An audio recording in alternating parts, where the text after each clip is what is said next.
Fresher आहात, job पाहिजे, ह्या 5 मिस्टेक टाळा. तुम्हाला 101% जॉब लागेल. फर्स्ट आहे resume. Resume it is friendly असला पाहिजे, कीवर्ड बेस असला पाहिजे. सेकंड आहे रॉंग रोड मॅप. तुम्ही काय करता, स्टार्टिंगला 4-4, 5-5 स्किल्स, प्रोफाईल, रोल्स घेता. एकच रोल घ्या आणि टार्गेट करा. थर्ड आहे फेक कोर्सेस. मार्केटमध्ये खूप स्कॅम आहेत की तुम्हाला 100% जॉब गॅरंटी देऊ किंवा काय करू, या पलीकडे पडू नका. एक जॉब रेडी होण्यासाठी, लर्न करण्यासाठी कोर्स जॉईन करा.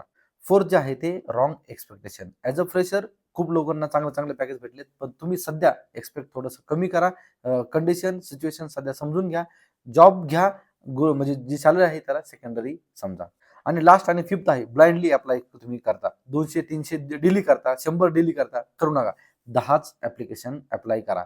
Proper it is friendly, proper तुमचा फॉर्मॅट घ्या आणि प्रॉपर सगळ्यांना पिंग करा. कोणालाही काहीही फक्त रिझ्युमे पाठवत नका जाऊ, तुम्हाला रिप्लाय कमी येतील. या 5 मिस्टेक जर तुम्ही अवॉइड केल्या तर तुम्हाला आयटी मध्ये 101% जॉब भेटणार.